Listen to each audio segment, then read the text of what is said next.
As King George III sings in the Broadway musical Hamilton, Oceans rise, empires fall. empires and nations fall. It's been the way of the world since the beginning of civilization. Just ask any pharaoh or Holy Roman Emperor. While not every revolution inspires a Broadway musical, they are full of action, drama, and bloodshed. But the people in power don't go down without a fight, and it often takes a powerful revolution to take them down. This brings us back to the Cold War and how the Iron Curtain eventually fell. Sometimes it takes a single heckler to get the ball rolling. This video from the morning of December 21st, 1989, shows the exact moment that Romanian dictator Nicolae Ceausescu's oppressive reign came to an end. All around him, communist nations are starting to fall, but he is determined to control the situation. So after protests break out against him in the town of Timisoara, Ceausescu buses around 110,000 workers into downtown Bucharest to pose with banners and proclaim their love for him. And at first, everything goes as planned. Soon as Ceausescu is introduced, he starts his, canned speech saying the same thing that he said 1,000 times before. Blah, blah, blah. Bullshit. Și acum trebuie să acționăm în deplină unitate, cu fermitate, împotriva tuturor celor care încearcă să slăbească. At the first, the people are applauding. You can see that they're applauding, right? And then it's supposed to get quiet. And as things get quiet, somebody yells, "Down with Ceausescu." Aceasta ca o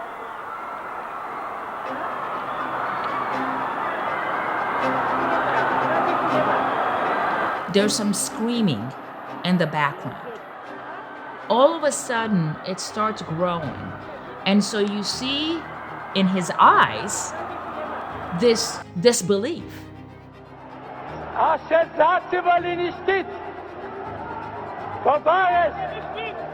It really shows the relationship between fear and hope. There was good reason for fear.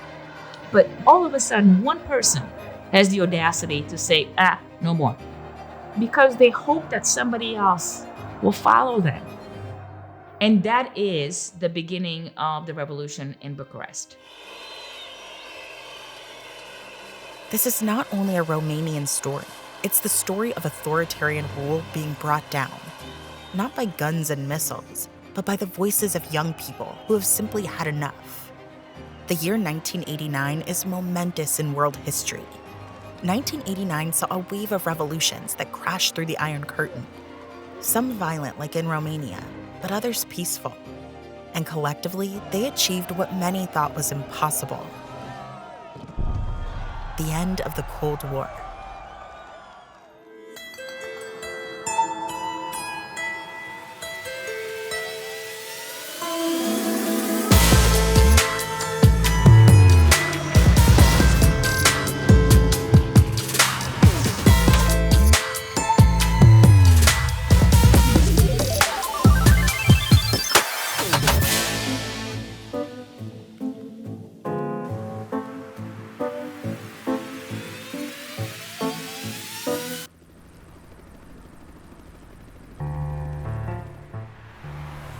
The city of Berlin was the capital of the Cold War. It was divided between East and West, with 156 kilometers of barbed wire dividers and fences separating capitalist West Berlin from communist East Berlin. You can still see the mark the wall left on the city today. It's even visible from space. Life under communism was very much like living as a bonsai tree. The party provided the container, the soil, the water, and also the trimming of the bonsai tree regularly. So long as you didn't act against the regime, you could live a nice, curated life of a bonsai tree. There were quite a few important ways in which people were able to live good, happy bonsai lives under communism. Everybody was entitled to a free education. By and large, it was communism that eradicated illiteracy in this part of the world. You had free healthcare. When you had to go to the doctor because it's socialized medicine, you didn't have to pay an arm and a leg. There was this kind of bottom line social welfare system where nobody went hungry. Sounds pretty great, but there were some serious trade-offs as well. The conditions of your growth were always closely supervised by the police. Sometimes the police would install microphones in homes of people that they wanted to watch. Whether this happened very often or not is not as important as the fact that we fully believed in that and that it shaped us and our thinking about ourselves as citizens and in relation to the state. And you could pretend that your life was good because it could look good to you, but you can never grow outside of those limitations. So what if you saw yourself more like a flowing oak tree, free to make your own choices and suffer your own consequences? Well, your options were limited. You could put your head down and embrace your bonsai tree reality. You could speak out against the system and go to jail. Or you could try to escape and risk getting shot or captured. Which is exactly what tens of thousands of people chose to do through the only gap in the Iron Curtain, West Berlin. By 1961, nearly 20% of East Germany's population had fled through West Berlin. This wasn't ideal for West Germany, but it was devastating for East Germany. And with no physical barrier, it was nearly impossible to stem the flow of people. Until the Soviets, who essentially ran East Germany, came up with a solution: build the wall. On the morning of Sunday, August 13th, 1961, police and members of the East German army surprised the world by closing the border between East and West Berlin. That day became known as Barbed Wire Sunday.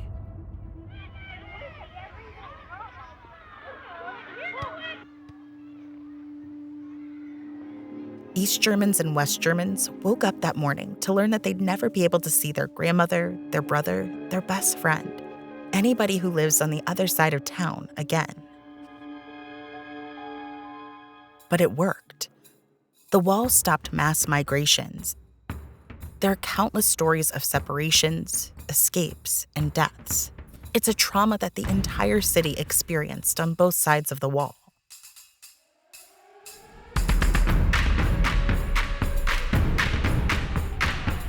The President of the United States is dead.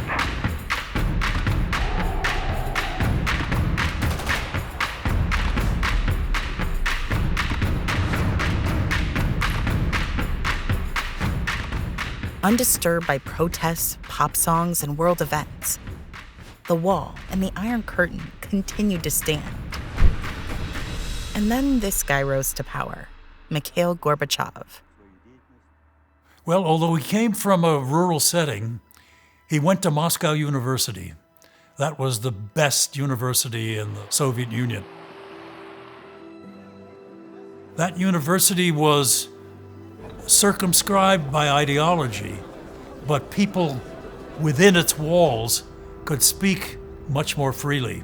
So when he emerged from that university in 1955, he was already a doubter, if not an open dissenter. And then when he began to move up the ranks in the Communist Party, hoping for reform, but encountering stubborn resistance, he began to think, well, maybe we need more reform, not less.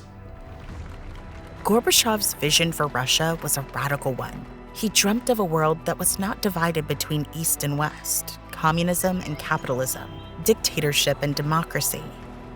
A world where the USSR could not only be reformed, but integrated into Europe.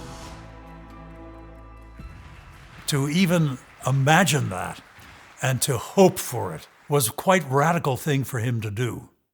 Gorbachev's complete restructuring of the economy and political system started slowly at first. As the saying goes, Rome wasn't reconstructed, built in a day. He decided he needed to rein in the Communist Party and reduce its power and replace it with a genuine parliament and an elected president. And that's when he really broke through and began to transform the Soviet Union. One of the ways Gorbachev democratized the Soviet Union was through a policy of glasnost, meaning openness. According to Gorbachev, in an effort to increase government transparency, people could now literally criticize their leaders, which was not allowed before. He allowed things to be said that had only been dreamed. And when Moscow moved, the 15 Soviet republics that made up the Soviet Union moved with it. On top of that, the Soviet Union was the de facto leader of the military alliance called the Warsaw Pact. So what was decided in Moscow was enforced everywhere. But around this time, Gorbachev also claimed he would stop using force to control the nations within the Warsaw Pact. Gorbachev jokingly called this policy the Sinatra Doctrine, after Frank Sinatra's popular song My Way. And now the end is near, and so I face the final curtain. Here in this room, I'll go, but still the day is young. I'm counting on a call from you. We've come so far. We're on the move again. We're all a family now. 1989 was truly a year of miracles. Every day was filled with hope. You could write freely, you could talk freely, you could discuss freely. But the tension in 1989 was that most people, they believed that the Soviets would use force to keep the Allies within the pact. There were quite a few people in the West, in Washington and elsewhere, who didn't believe Gorbachev. There were people who thought, well, he's just a smiley-faced communist. He's trying to get us to lay down our arms. But he wasn't. Very gradually, starting in 1989, young people in Eastern Europe started pushing the limits of what was allowed. The first free elections in the socialist bloc took place in 1989. I lived with my family in Moscow, and I couldn't believe what was happening right before my eyes. But not everyone in Russia was on the same page as Gorbachev. Eastern Europe was seen by many, especially people who fought in World War II, including my father, as a territory that the Soviets controlled legitimately. People said, these lands are soaked with the blood of the Soviet soldiers. We cannot give them away. Because the Soviets liberated Eastern Europe from Hitler. But when Gorbachev is even now accused by old thinkers that he gave away Eastern Europe, he responds, to whom did I give it to? I gave Hungary to the Hungarians. I gave Czechoslovakia to Czechs and Slovaks. I gave Poland to the Poles. But what about the wall? People sometimes associate the fall of the wall with Ronald Reagan because of this catchy moment. Mr. Gorbachev, tear down this wall. But the truth is that it isn't this dramatic statement that got rid of the wall for good. Instead, it's a boring one from a person the world had never even heard of. This is Günter Schabowski. He's an East German official who serves as a spokesman for the East German government. East Germany being the Soviet-allied communist side. After an influx of protests, officials decided to give in a little and loosen border restrictions. Here's the plan. Günter will read an official statement explaining that East Germans can now apply for travel visas in an orderly fashion tomorrow. End of story. But Günter was actually on a smoke break when the specifics were discussed. So when he's handed the statement that he hasn't read and doesn't fully understand, he improvises and changes history. Allerdings ist heute, soviel ich weiß, eine Entscheidung getroffen worden, die es jedem Bürger der DDR möglich macht, über Grenzübergangspunkte der DDR auszureisen. Bitte? Ab sofort. Also Genossen, mir ist das hier also mitgeteilt worden. Ständige Ausreisen können über alle Grenzübergangsstellen der DDR zur BRD erfolgen. Das tritt nach meiner Kenntnis ist das sofort. Unverzüglich. Herr Schabowski, was wird mit dem Berliner Mauer jetzt geschehen? The story is picked up on the news that night, and the rest is history. The border guards have shoot-to-kill orders, but they're quickly outnumbered by thousands of Berliners swarming the checkpoints, claiming that the news told them they're free. Eventually, the guards let the masses through. For the first time in almost 30 years, East Berliners flooded through the checkpoints. They're greeted by West Berliners with flowers and champagne. That is how the Berlin Wall came down. As it happened, I was in Berlin at the time that the Berlin Wall first opened. And here were all these people streaming through this wall in order to see the big city and see the lights and see the department stores with all their clothes. But the smell, the overwhelming smell in the air, was a cream of broccoli soup, which the West Berliners were doling out in cups to anyone who came by. We had a cup too, just to see what it was like.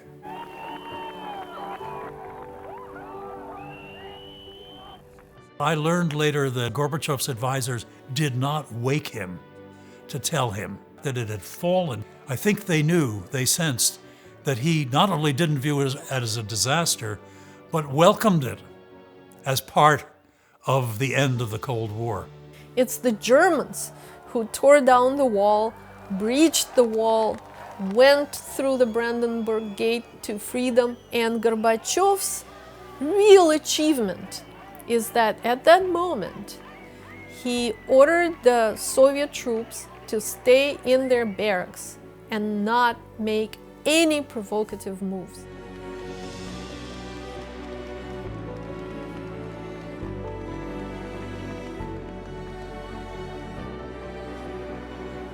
The image of young men standing up on top of the wall was something that I had not even imagined as somebody who grew up in Eastern Europe during that time. It really was a powerful visual symbol that sent chills down my spine because I could see myself in them. A few weeks after the wall falls, Gorbachev and the new US President George H.W. Bush agree to meet for a summit to get on the same page. And I bet you can guess the name.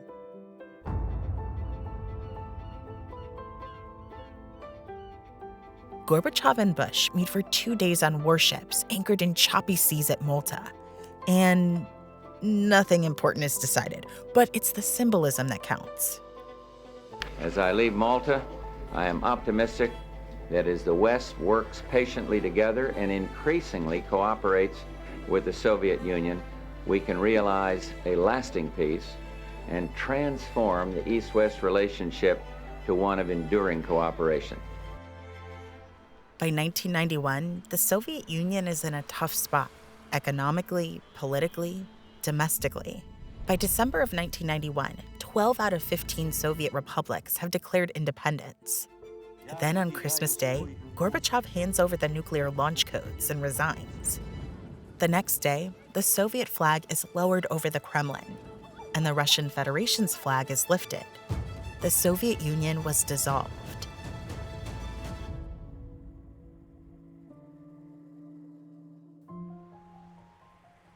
As great as it would be to have the story end here, it doesn't.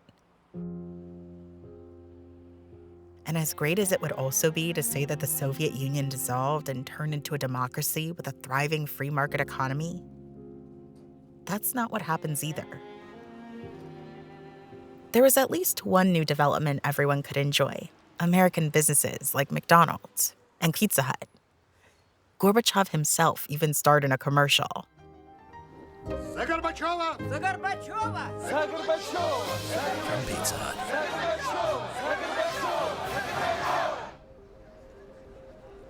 Everybody in the United States, me including, believed that the end of the Cold War just happened.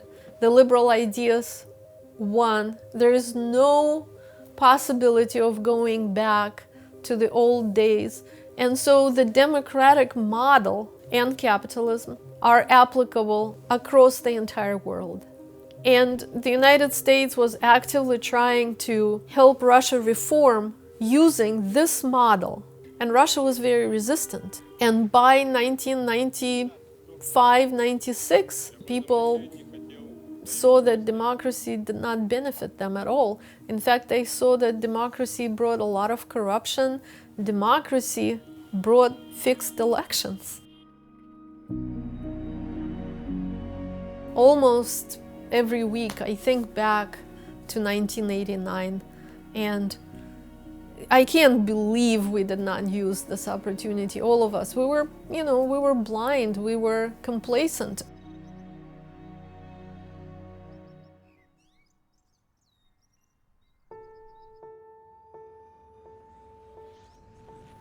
It's, I think, tempting for all of us to say, well, what difference can I make? I'm just an ordinary person. If we think about the end of the Cold War and the fall of the Berlin Wall, the Cold War didn't end through the use of, massive bombing or an artillery barrage. It really ended, in a sense, through ideas. The power of people, ultimately, was decisive. I mean, I remember as an 8-year-old the end of World War II and how just delirious everyone was. As an 8-year-old, I didn't really quite understand what it was they were so happy about. My entire life had covered the Cold War years. I was just out of college during the Cuban Missile Crisis. I was in the Air Force during one of the crises between Kennedy and Khrushchev, the so-called Berlin crisis. I had not only lived through it and studied it, but I'd felt it, felt the pressure, felt the terror. And to see these people released as if from prison, I certainly understood as a young man in Berlin in 1989. The story of the Cold War is a story of walls going up and walls coming down. The story of how the world could have ended in a moment, but didn't. It reminds us again and again that humankind is capable of amazing good and terrifying evil. But what good is learning our history if we can't learn from it? This moment shows the power of the people in a way that is palpable. So you can see in real time, in essence, what democracy is about. It's about people standing up. It has real power. I mean, that is remarkable, that to see something like that happen. It gives me hope for us